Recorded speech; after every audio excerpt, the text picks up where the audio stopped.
Assalamualaikum warahmatullahi wabarakatuh. Bismillahirrahmanirrahim. Alhamdulillahirabbil alamin. Wassalatu wassalamu ala asyrafil anbiya'i wal mursalin sayyidina Muhammadin wa ala alihi wa sahbihi ajma'in. Amma ba'du. Sebagai hamba Allah yang beriman, marilah kita memanjatkan puji syukur atas kehadirat Allah Subhanahu wa taala yang mana telah memberikan kekuatan kesehatan bagi kita semua. Tak lupa pula, sholawat serta salam tetap tercurah limpahkan kepada junjungan kita, Nabi besar, Nabi Muhammad SAW. Perkenalkanlah saya Farwanti. Pada kesempatan kali ini akan menyampaikan tentang keutamaan akhlak yang mulia. Rasulullah SAW bersabda, seorang mukmin sesungguhnya akan bisa meraih keutamaan dan derajat orang yang rajin berpuasa dan rajin sholat malam disebabkan dengan akhlak yang baik. Maksudnya apa? Maksudnya adalah ini loh keutamaan orang yang akhlaknya baik. Kedudukan orang yang akhlaknya baik yaitu sama seperti orang yang ahli ibadah malam dan ahli puasa di siang hari. Apalagi dia bisa sempurna antara siang dan malamnya, akhlak dan ibadahnya. Maka sudah tidak ada lagi yang bisa menandingi dia. Kalau dia ngandalin akhlaknya saja, ibadahnya yang wajib-wajib saja. Karena tidak boleh kurang dari yang wajib standarnya. Hanya yang wajib itu adalah sholat 5 waktu, yang wajib itu puasa Ramadan, tapi tidak ada yang plus. Tidak ada tahajud, tidak ada duha, tidak ada qobliyah ba'diyah, tidak ada puasa Senin Kamis, dan tidak ada Daud.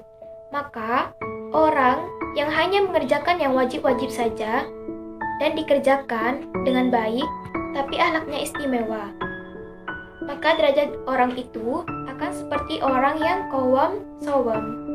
Arti dari qawam shawam adalah orang yang rajin ibadah malam dan rajin berpuasa di siang hari. Disebut dengan qawam dan shawam bukan ketika dia baru pernah sholat malam sekali bertahun-tahun.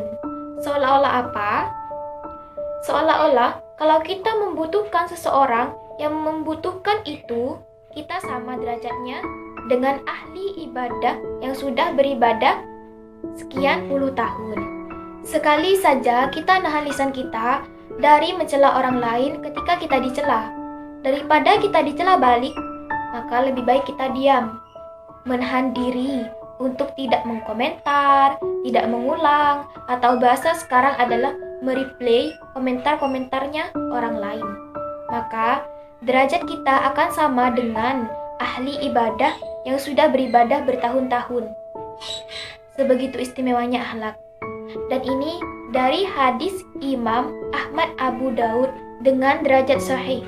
Maka dari itu, bicara tentang akhlak bukan bicara tentang hal yang sepele, yang pahalanya kecil, yang dalam urusan agama itu syariat-syariatnya yang ringan, itu tidak. Seperti hadis yang menjelaskan tentang akhlak, yaitu innama bu'istu liyutammima makarimal akhlak. Semua itu adalah akhlak, rahmat itu akhlak, membantu orang lain sekecil apapun, itu juga dinamakan akhlak. Itulah saudaraku muslimin muslimat rahimakumullah yang harus dijadikan renungan bagi kita semua. Dan kita mencoba untuk introspeksi diri, bagaimana akhlak kita, bagaimana lisan kita ketika berbicara orang lain. Apakah cara berbicara kita menyakiti orang lain atau tidak? Perasaan orang lain itu tidak sama. Mungkin ada orang yang menganggapnya itu hanya lelucon, hanya bicara yang biasa saja.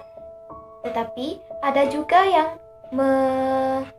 menganggapnya itu hal yang serius dengan menyakiti hatinya. Maka dari itu, dengan akhlak kita harus menjaga cara berbicara kita.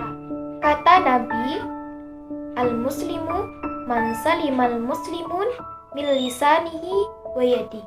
Hadis itu mungkin sekarang sudah mudah sekali untuk dipahami. Lisan dan tangan, lisan dan jemari. dalam urusan sosial media. Maka, terjemahan dari hadis ini adalah Muslim yang benar, Muslim yang baik, Muslim yang ideal itu adalah kalau komentar-komentarnya, posting-postingannya, jemari-jemarinya ketika mengetik di sosial media, huruf demi huruf dan kata demi kata adalah menyelamatkan orang lain, tidak menyakiti orang lain. Dan di sini akan tidak memunculkan polemik, tidak memunculkan perdebatan, tidak menyakiti perasaan orang lain, tidak menjadikan fitnah atau bahasa sekarang adalah hoax misalnya. Maka dari itu orang yang akan dikatakan akhlak. Al-muslimu man salimal muslimun min lisanihi wa yadi. Muslim itu adalah apabila muslim yang lain selamat dari lisannya dan selamat dari tangannya. Maksudnya selamat dari tangan adalah tangan pada masa dulu adalah memukul, mengambil hak orang lain secara tidak halal, tetapi sekarang sudah ditambah dengan bukan hanya mengambil hak orang lain, termasuk juga mengetik teks pada sosial medianya. Ketika kita ingin menyakiti perasaan orang lain, maka ingatlah hadis al-muslimu man salimal muslimun min lisanihi. Mungkin cukup sekian dari saya, kurangnya mohon maaf. Wabillahi taufik wal hidayah. Wassalamualaikum warahmatullahi wabarakatuh.